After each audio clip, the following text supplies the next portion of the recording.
Hello student, good morning. Last class में हमने जो डिस्कस किया वो एसेंट ऑफ सेप।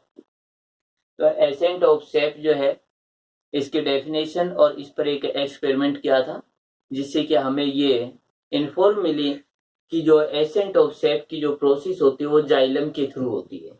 कि जाइलम टिश्यू इस मैकेनिज्म के अंदर इन्वॉल्व होता है, उसी के थ्रू रूट से एब्जॉर्ब वाटर प्लांट के एरोबिक पार्ट की ओर मूव करते हैं। अब इसके बाद देखिए, इसका एक बार मीनिंग देख लेते हैं कि एसेंट ऑफ सेप क्या है। रूट ने जो वाटर एब्जॉर्ब किया है वो रूट के जाइलम में आ जाता है। रूट के जाइलम से प्लांट के एरोबिक पार्ट की ओर यानी स्टेम और ब्रांच एंड लीफ की ओर मूवमेंट करता है। अपवर्ड साइड में, रूट से अपवर्ड साइड के अंदर, या कहें कि स्टेम के टॉप पार्ट की ओर मूवमेंट करता है। लेकिन ये ग्रेविटेशनल फोर्स के अपोजिट होता है। तो यही इसकी डेफिनेशन है कि रूट के द्वारा absorb water molecules and minerals जो हैं उनको ग्रेविटेशनल फोर्स के अपोजिट प्लांट के एरोबिक पार्ट या लीफ की ओर मूवमेंट करवाना या अपवर्ड मूवमेंट करवाने की प्रोसेस होती है, उसको एसेंट ऑफ वाटर कहते हैं। अब एसेंट ऑफ वाटर के लिए कुछ एक फोर्स की रिक्वायरमेंट होगी, या फिर कहीं ऐसा कौन सा फोर्स है जो ग्रेविटेशनल फोर्स के अगेंस्ट भी किसी पार्ट को या कहीं वाटर मॉलिक्यूल्स या कहीं सेप को मूवमेंट करवा रहा है। तो ग्रेविटेशनल फोर्स के अपोजिट मूवमेंट करवा रहे हैं, इसीलिए एक फोर्स की रिक्वायरमेंट होती है। अब ये आता है, ये फोर्स कौन सी सेल्स या प्लांट का कौन सा पार्ट है इस फोर्स को प्रोड्यूस करेगा।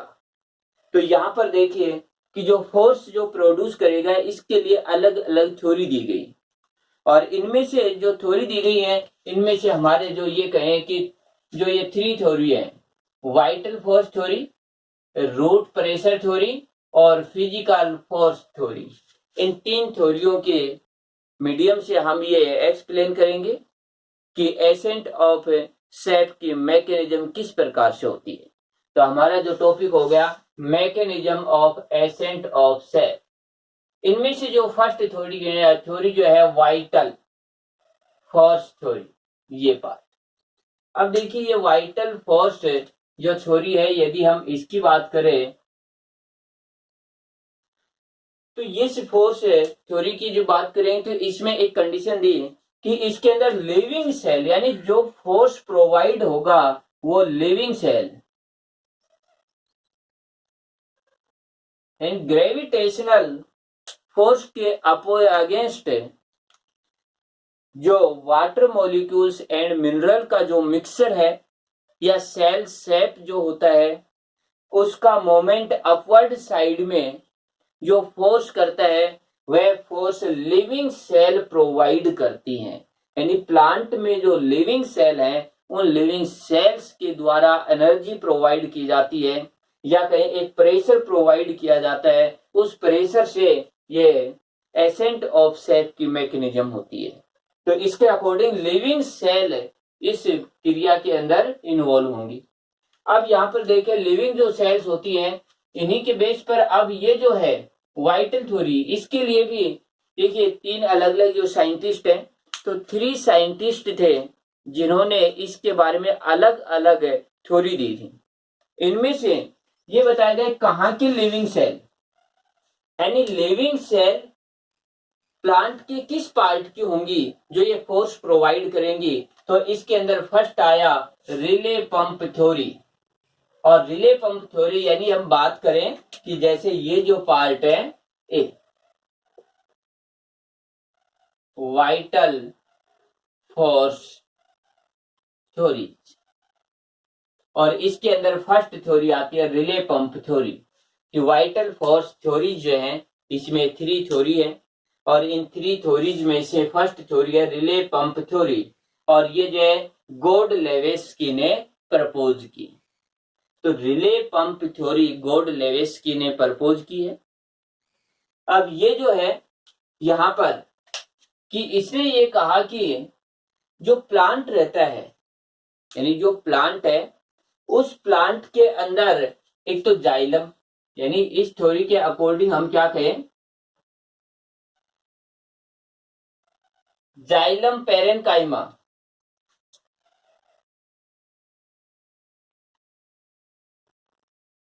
जाइलम पेरेनकाइमा एक पार्ट। इसके बाद जो दूसरा पार्ट आता है वो ये हुआ कि मेडुलरी सेल्स, मेडुलरी रेज या सेल्स, ये दो पार्ट रहते हैं। देखिए जब भी हम रूट या की स्ट्रक्चर देखते हैं तो रूट की स्ट्रक्चर या कहें कि जब जाइलम की स्ट्रक्चर देखते हैं तो जाइलम की स्ट्रक्चर के यहाँ पर पार्ट है, इस जगह पर मेडुलरी सेल्स होती है, इसके बाद या मेडुलरी रेज होते हैं, इसके बाद यहाँ पर जो जाइलम है जाइलम पेरेनकाइमा सेल्स होती है, और ये दोनों ही सेल्स होती हैं वो लिविंग सेल होती है। तो जो मेडुलरी सेल और जाइलम पेरेनकाइमा सेल हैं, इनमें पीरियोडिक रूप से जो एक प्रकार से जो पीरियोडिक रूप से इनके अंदर हम ये कहें कि जो पल्सेशन की क्रिया होती है, या कहें कि पीरियोडिक रूप से इनके अंदर कॉन्ट्रैक्शन होता है, या कहें डिस्परेट हो जाती है, फैल जाती है। तो इस प्रकार से हम ये कहें, दूसरा ये भी कह सकते हैं टर्गिड और फ्लैसिड हो जाती है, यानी एक पीरियोडिक रूप से टर्गिड एंड फ्लैसिड होती रहती है। एक बार ये सेल्स होती है जो टर्गिड होती है, फैलती है, तो दूसरी बार जो है फ्लैसिड हो जाती है, कम हो जाती है, इनका डायमीटर कम हो जाता है, संकुचित होती है। तो इस प्रकार की जो है ये पीरियोडिक रूप से इस प्रकार से एक बार जैसे इनका डायमीटर ये है, दूसरी बार ये है, फिर इनका डायमीटर ये हो जाता है, फिर इस तरीके से। तो यहाँ पर एक फोर्स प्रोवाइड हो जाता है जिससे, और ये जो रहता है ये पीरियोडिक जो रहता है ये ऑस्मेटिक प्रेशर प्रोवाइड करता है, यानी ऑस्मेटिक जो प्रेशर रहता है वो पीरियोडिक रूप से यहाँ पर चलता रहता है, रिदमिक रूप से यहाँ पर चलता रहता है, जिसके कारण एक फोर्स प्रोवाइड हो जाता है, और इस फोर्स के कारण ही जो वाटर और मिनरल रहते हैं वो अपवर्ड साइड के अंदर जाइलम में जो है उनको पंप कर दिया जाता है, जिससे वो स्टेम पर या कहीं प्लांट के टॉप पार्ट की ओर मूवमेंट कर जाते हैं। तो ये तो पार्ट था इसका रिले पंप थ्योरी का। इसके बाद जो सेकंड पार्ट आता है पल्सेशन थ्योरी। पल्सेशन थ्योरी है, ये थ्योरी दी जेसी बोस ने। देखिए ये इंडिया का साइंटिस्ट था जेसी बोस है। मेनली यदि बात करें तो अपनी स्टडी फिजिक्स पर की, लेकिन इसने फिजिक्स को एक लिविंग सेल से जोड़ा, यानी फिजिक्स जो है फिजिक्स को लिविंग सेल से जोड़ते हुए अपने एक्सपेरिमेंट किए हैं। तो इसने एक एक्सपेरिमेंट भी किया और ये जो पल्सेशन थ्योरी है इसको प्रपोज किया। तो पल्सेशन थ्योरी के अकॉर्डिंग ये बताया गया कि ये जो स्टेम्प है ये जो रूट है, तो यहाँ पर यदि हम देखें तो इसके अंदर देखिए कि इस थ्योरी के अकॉर्डिंग कि कोर्ट, देखिए ये जो स्टेम्प है इस स्टेम्प के अंदर जाइलम है, फ्लोएम है, यहाँ पर रहेंगे, लेकिन इनके आउटर साइड में यदि हम बात करें पेरिसाइकिल होता है, इसके आउटर साइड की बात करें तो एंडोडर्मिस होता है, यानी यहाँ पर होता है एंडोडर्मिस। यहाँ पर भी देखिए जाइलम और फ्लोएम, यानी जाइलम के जो आउटर साइड में है वहां पर है एंडोडर्मिस रूट में। ऐसे ही जो स्टेम्प रहता है उसमें भी देखिए कि जैसे हम ये कहें ये जाइलम, ये रहता है फ्लोएम। इसके बाद में हम बात करें कि इसके पास में ये जो पार्ट है इनके पास में पेरिसाइकल, और इसके बाद में यहां पर मिलता है एंडोडर्मिस।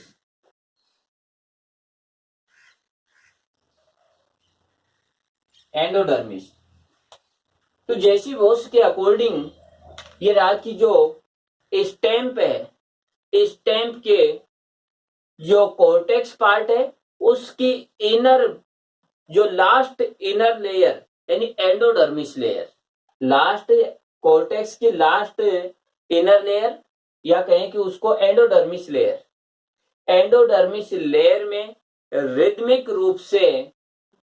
रूप से पल्सेशन की प्रोसेस होती है, और इस पल्सेशन की प्रोसेस के कारण एक फोर्स प्रोवाइड होता है, और उस फोर्स के कारण ही वाटर मॉलिक्यूल्स ग्रेविटेशनल फोर्स के अपोजिट रूट से स्टम्प की ओर मूवमेंट करते हैं। देखिए इसने कहा कि जो कोर्टेक्स की एंडोडर्मिस लेयर है, उस एंडोडर्मिस, तो ये कोर्टेक्स का जो एंडोडर्मिस है, इस एंडोडर्मिस के अंदर रिदमिक रूप से, तो इसने एक एपरेटस भी यूज में किया। उसके बाद उसने ये देखा कि यहाँ पर जो पल्सेशन की प्रोसेस होती है वो शो होती है।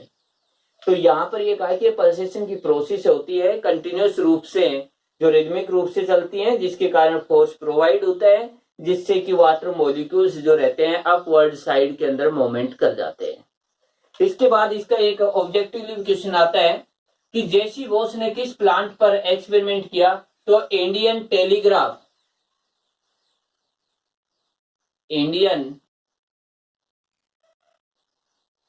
टेलीग्राफ प्लांट जो है उस पर अपने एक्सपेरिमेंट किए। इसी का दूसरा नाम है डेस्मोडियम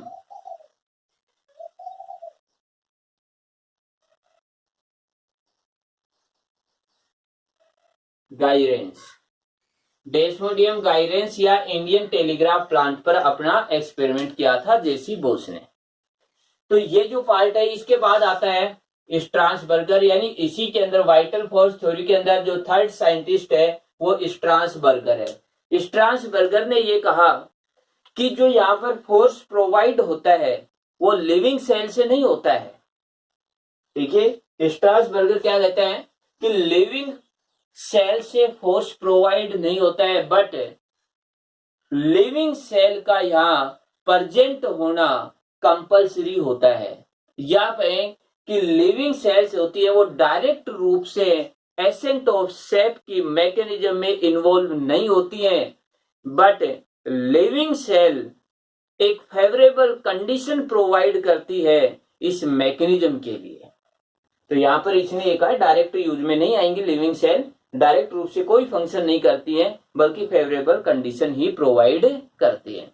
तो ये था हमारा first part, vital force theory. अब आता है रूट प्रेशर थ्योरी। तो रूट प्रेशर थ्योरी है, इसको देखते हैं कि रूट प्रेशर थ्योरी के अंदर, तो देखिए रूट प्रेशर थ्योरी है, इसमें भी यही कहा गया कि लिविंग सेल होंगी, लेकिन लिविंग सेल होती है रूट की।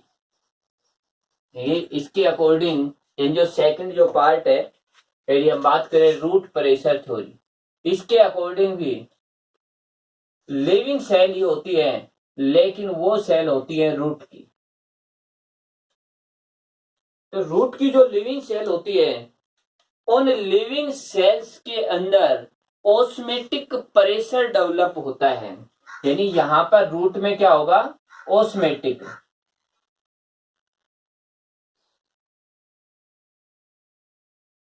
ऑस्मेटिक प्रेशर होगा डेवलप, और इस ऑस्मेटिक प्रेशर के कारण ही वाटर मॉलिक्यूल्स होते हैं उनको पंप कर दिया जाता है। तो यहां पर देखिए कि ये कहा गया है जो ये रूट की ये सेल्स होती हैं, इन रूट की सेल्स की बात करें तो इन रूट की जो सेल्स होती है इनके अंदर जो ऑस्मेटिक प्रेशर होता है, इस ऑस्मेटिक जो प्रेशर है, इस ऑस्मेटिक प्रेशर के कारण जो वाटर मॉलिक्यूल्स हैं वो ग्रेविटेशनल फोर्स के अपोजिट अपवर्ड साइड में मूवमेंट करेंगे। अब इसको देखते हैं कि इस थ्योरी के अंदर क्या बताया गया। अब देखिए इस थ्योरी के अकॉर्डिंग रूट जो रहती है, रूट की ये सेल है, इन रूट की सेल की बात करें तो यहाँ पर जो जाइलम है, तो जाइलम के अंदर जो पेरेनकाइमा सेल होंगी, इन जाइलम के अंदर देखिए जाइलम के लिए जो ट्रेकिया रहती है, ट्रेकियोल्स रहती हैं, पेरेनकाइमा सेल्स रहती हैं और फाइबर रहते हैं। जाइलम के मेनली 4 कंपोनेंट होते हैं। इनमें से जो पेरेनकाइमा सेल्स होती है, जो ट्रेकिया रहती है, इनकी बात करें तो यहाँ पर देखिए जो पेरेनकाइमा सेल रहेंगी, इन पेरेनकाइमा जो सेल हैं इनकी जो वाल है, ये वाल होती है इलास्टिक वाल है। ये इलास्टिक वाल होने के कारण इसमें जैसे ऑस्मेटिक प्रेशर के कारण ये इस सेल में वाटर मॉलिक्यूल्स एंटर करेंगे। वाटर मॉलिक्यूल्स एंटर करने पर ये इलास्टिक होने के कारण इसका डायमीटर इंक्रीज हो जाता है, ये सेल इस जगह पर आ जाती है। अब जैसे ही ये सेल टर्गिड स्टेज में आती हैं, तब इनमें एक टेंशन डेवलप हो जाती है और उस टेंशन के कारण यानी एक प्रकार से एक पॉजिटिव प्रेशर डेवलप हो जाता है, एक टेंशन स्ट्रेस आ जाता है। तो स्ट्रेस आने से ये वापस अपनी जो प्रिवेंट स्टेज होती है उसमें मूवमेंट करना चाहती है, तो ये वापस इस स्टेज में आना चाहती है इसमें। तो इसके लिए एक पॉजिटिव प्रेशर लगता है इस पार्ट पर, या कहें इसके साइटोप्लाज्म पर एक पॉजिटिव प्रेशर लगता है, और इस प्रेशर के कारण इसमें जो वाटर मॉलिक्यूल्स होते हैं वह वाटर मॉलिक्यूल्स को बाहर निकाला जाता है। इस तरीके से देखिए एक बार फिर से इस पार्ट को, कि जैसे हम ये कहते हैं कि जाइलम की जो पेरेन्काइमा या पेरिसाइकल की जो सेल्स रहती हैं, इन सेल्स की जो वाल होती है वो इलास्टिक होती है। इलास्टिक होने की तरह यदि हम ये बात करें बिल्कुल जो वैलून रहता है उसकी तरह होती है। तो जैसे वैलून जो रहता है वो फैल जाता है हवा भरने पर, लेकिन उसकी ये टेंडेंसी होती है कि वह उस एयर को बाहर निकालता है, अंदर प्रेशर लगाता है। वैसे यहाँ पर यह है कि इलास्टिक होने पर वाटर मॉलिक्यूल्स इसमें जाएंगे और ये जो है टर्गिड हो जाती है। टर्गिड होने पर इसमें टेंशन या जो पॉजिटिव प्रेशर प्रोड्यूस होता है, जिससे कि ये अंदर की ओर कॉन्स्ट्रैक्टेड होना चाहती हैं।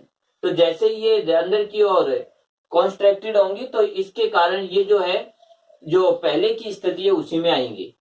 तो इससे वाटर मॉलिक्यूल्स जो रहते हैं इससे आउटसाइड के अंदर मूवमेंट कर जाते हैं।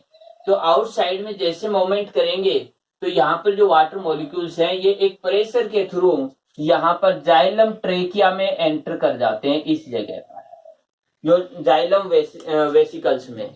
तो जाइलम वेसिकल्स ट्रेकिया या ट्रेकियोल्स में एंटर कर जाएंगे। तो यहाँ पर जो फोर्स प्रोवाइड हुआ है ये फोर्स हुआ रूट के जो लिविंग सेल है उनके थ्रू। इसके बाद जो फोर्स प्रोवाइड हुआ उसमें देखिए ऑस्मोटिक प्रेशर के कारण वाटर इसमें एंट्री कर रहा था, लेकिन अब ये प्रेशर लगा ये वाटर मॉलिक्यूल्स के कारण है, इसीलिए यहाँ पर होता है हाइड्रोस्टेटिक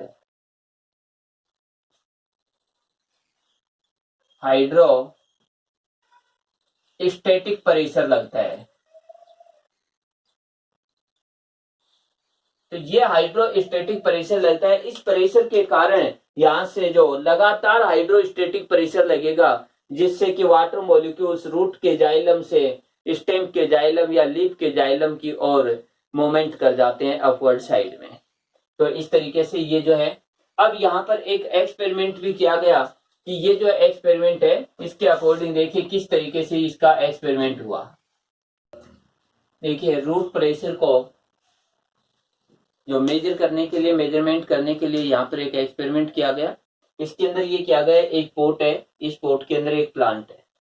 इस प्लांट के जो स्टेम है इस स्टेम को काट दिया जाता है। तो यहाँ पर जो स्टेम है इस स्टेम को यहाँ पर काट दिया। इसके बाद ये जो स्टेम है इसके अपर साइड के अंदर एक रबड़ की ट्यूब है उसको ज्वाइंट कर दिया जाता है।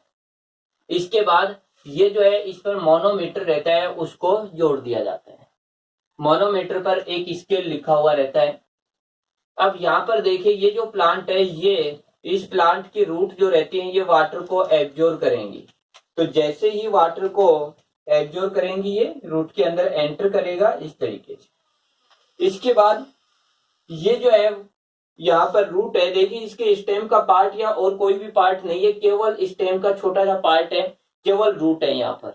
तो ये रूट इस वाटर को एब्जॉर्ब करेंगी। इसके बाद हम ये देखते हैं कि ये वाटर जो रहता है ये इस तरीके से ऊपर की ओर आता है इस रबड़ की ट्यूब से, और ये यहाँ पर इस मरकरी पर या कहीं एचजी पर प्रेशर लगाता है, जिससे ये ऊपर की ओर जाता है। और हम यहाँ पर स्केल पर जो स्केल है मोनोमीटर है इस पर जो स्केल है उसको हम रीड कर सकते हैं कि वाटर जो है या कहें कि ये पदार्थ है कितना अपवर्ड साइड के अंदर जा रहा है। तो इस तरीके से पता चला कि प्लांट का केवल रूट पार्ट था मेनली यहाँ पर, इस रूट के कारण भी वाटर जो है वो अपवर्ड साइड में मूवमेंट कर रहे हैं। न तो लीफ थी न स्टेम था, यहाँ पर मेनली क्या थे रूट थे। तो इस तरीके से ये पता चला कि जो अपवर्ड साइड में जो वाटर मॉलिक्यूल्स जा रहे हैं उनके लिए जो फोर्स प्रोवाइड किसने किया, रूट ने किया, कि केवल यहाँ पर रूट का पार्ट ही था। इसके बाद देखिए कि ये जो पार्ट रहते हैं ये इस तरीके से मूवमेंट कर रहे हैं। यहाँ पर यदि हम देखें तो यहाँ पर इस स्टोरी के अंदर कुछ ये कहें कि अब्सेप्शन है या कुछ कहें कि जो डिसऑर्डर कमियां भी हैं। तो इसके अंदर देखिए कमियां जो हैं उनमें बात करें तो सबसे फर्स्ट तो ये हुआ कि यहाँ पर जो प्रेशर डेवलप होता है, रूट में जो प्रेशर रहता है वो 2 एटमॉस्फेयर रहता है। और 2 एटमॉस्फेयर जो प्रेशर रहता है, ये प्रेशर ये कहें कि 20 मीटर तक ही वाटर को अपवर्ड साइड में मूवमेंट करवा सकता है। लेकिन प्लांट की बात करें तो 100 मीटर हाइट के भी प्लांट है, तो उनमें ये नहीं कर सकता है। दूसरा, जिम्नोस्पर्म प्लांट रहते हैं, जिम्नोस्पर्म प्लांट की यदि बात करें तो उनके अंदर ये रूट प्रेशर डेवलप ही नहीं होता है। जैसे इस पर नापा जाता है तो रूट प्रेशर डेवलप नहीं होता है, इसका मतलब उनके अंदर ये नहीं हो सकता है। इसके बाद जो हमारा आता है थर्ड जो थ्योरी है, इसकी बात करें तो ये है फिजिकल फोर्स थ्योरी।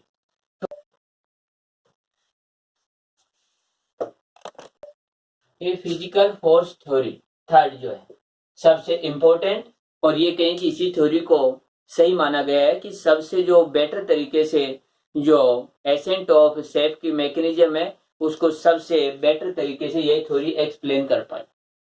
और ये थ्योरी है, ये थ्योरी बिल्कुल वाटर एब्जॉर्प्शन के लिए जो पैसिव एब्जॉर्प्शन था बिल्कुल उसी टाइप की थ्योरी है, कोई चेंज नहीं है। वहां पर केवल पैसिव एब्जॉर्प्शन था और यहाँ पर एसेंट ऑफ शेप है, दोनों बिल्कुल सेम उसी तरीके से फोर्स इनके अंदर प्रोड्यूस होगा। अब देखिए ये थ्योरी जो है, इस थ्योरी के अकॉर्डिंग यहाँ पर एसेंट ऑफ शेप की मैकेनिज्म के अंदर non living cell, non living part यानी प्लांट का नॉन लिविंग पार्ट यहाँ पर प्रेशर प्रोवाइड करेगा और उस नॉन लिविंग पार्ट के कारण ही जो वाटर मॉलिक्यूल्स हैं वो अपवर्ड साइड में मूवमेंट करेंगे। अब नॉन लिविंग पार्ट है वो किस तरीके से है, तो ये जो थ्योरी है ये डिक्सन एंड जोली ने दी। डिक्सन एंड जोली दोनों साइंटिस्टों ने ये थ्योरी प्रपोज की।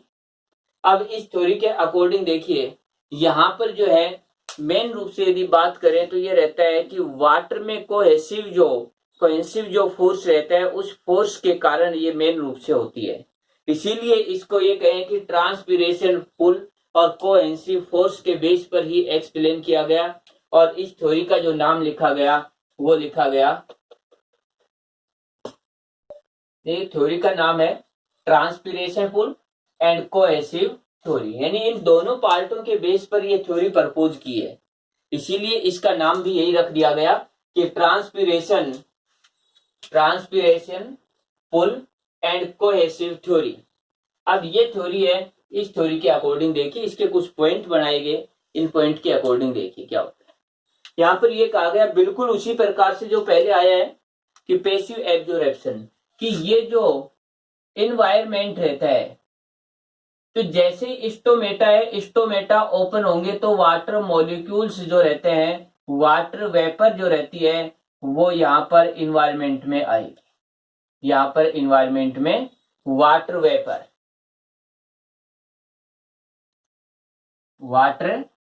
जो है ये वाटर वेपर इन्वायरमेंट में जैसे ही स्टोमेटा ओपन हुए वाटर वेपर इन्वायरमेंट में, तो ये जो पार्ट है या कहीं ये जो स्पेस है इस स्पेस के अंदर वाटर वेपर है वो कम हो जाएगा।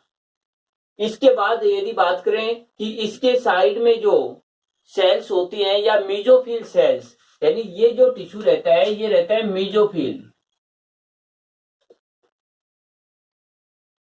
Mesophyll tissue. तो ये जो मीजोफिल टिश्यू है इसकी सेल्स से वाटर इस पार्ट में मूवमेंट कर जाएगा, यहां पर इन पार्ट के अंदर। अब ये जो सेल्स होती है इनसे जब वाटर मॉलिक्यूल्स यहाँ मूवमेंट कर जाएगा तो मेसोफिल सेल्स हैं, इनमें वाटर की कमी होगी, डेफिशिएंसी आएगी और इससे इनकी डीपीडी इंक्रीज हो जाएगी। जैसे इनमें वाटर की कमी होगी तो यहाँ पर डीपीडी इंक्रीज हो जाएगी इन सेल्स की। तो ये सेल्स जो लीफ का जाइलम है उस जाइलम से वाटर को अपनी ओर एब्जॉर्ब करेंगी इस तरीके से, यानी ये क्या करेंगे, लीफ का जो जाइलम है इस जाइलम पार्ट से वाटर को एब्जॉर्ब करेंगी अपनी ओर, ये कहें कि खींच लेती हैं। इसके बाद ये जो वाटर का जाइलम है ये लीफ की जो वेन होंगी उन वेन से, लीफ वेन्स जो है इनसे वाटर को अपनी ओर खींचते हैं इस तरीके से। ये जो है लीफ की जो वेन्स है ये स्टेम के वेन्स, स्टेम का जो जाइलम है उस जाइलम से, यानी स्टेम जो जाइलम है, स्टेम जाइलम है, इस जाइलम से वाटर जो है उसको इस तरीके से देखिए, ये सेल जो इस सेल से वाटर मॉलिक्यूल से एब्जॉर्ब करेगी, खींचेगी तो इसका डीपीडी इंक्रीज हो जाएगा। तो ये अपने जो नियर बाई जो अदर सेल्स होती है उनसे वाटर को अपनी ओर एब्जॉर्ब करेंगी। इस तरीके से एक प्रकार से एक पुल या फोर्स प्रोड्यूस होता है। इस तरीके से वाटर जो है उस वाटर को खींच लिया जाता है अपवर्ड साइड में। अब यहाँ पर ये जो है रूट के जाइलम से वाटर को खींचेंगे। तो इस प्रकार से ये कहा गया कि जो ट्रांसपीरेशन, इन ट्रांसपीरेशन पुल के कारण यहाँ पर वाटर है उसको खींचा जा रहा है। तो यहाँ पर अपवर्ड साइड के अंदर वाटर को जो खींच रहे हैं एक प्रकार से एक जो रस्सी जो रहती है, यानी एक थ्रेड लाइक स्ट्रक्चर बन जाती है कि जिस तरीके से एक थ्रेड या धागे को खींचते हैं ऐसे वाटर मॉलिक्यूल्स को खींचा जा रहा है। तो ये थ्योरी थी। अब यहाँ पर इस थ्योरी के अंदर कुछ एक जैसे कमियां बताई कि वाटर जो रहता है, वाटर के लिए जो इस तरीके से एक पोल का फॉर्मेशन होना, इस तरीके से थ्रेड लाइक स्ट्रक्चर होना ये संभव नहीं था। ये कहा गया कि ये ब्रेक डाउन हो जाते हैं, टूट सकता है यहाँ से इस तरीके से। जैसे ही वाटर मॉलिक्यूल्स है उनको ऐसे खींचेंगे तो वो टूट सकते हैं। तो यहाँ पर ये बताया गया कि वाटर मॉलिक्यूल्स के बीच में कोएसिव फोर्स है। तो कोएसिव जो फोर्स रहता है, इस फोर्स के कारण वाटर मॉलिक्यूल्स के अंदर जो एक पाइप लाइक स्ट्रक्चर या थ्रेड लाइक स्ट्रक्चर बनी है वो टूटती नहीं है। एक तो ये बताया, इसके जो एविडेंस दिए गए। अब सेकंड एविडेंस ये दिया गया कि जितना जिस रेट से ट्रांसपीरेशन होता है उसी रेट से वाटर है उसको भी एब्जॉर्ब किया जाता है। तो ये भी इसका एक एविडेंस हुआ कि जिस रेट से ट्रांसपीरेशन उसी रेट से वाटर को खींचा गया, या कहें कि एसेंट ऑफ सेप की प्रोसेस हुई है। तो ये इसका एविडेंस दिया गया। इसीलिए इस थ्योरी जो है इसको सबसे बेटर तरीके माना गया कि यही एक्सप्लेन सही करती है। तो ये हमारा जो टॉपिक था मैकेनिज्म ऑफ एसेंट ऑफ सेप, ये कंप्लीट हुआ।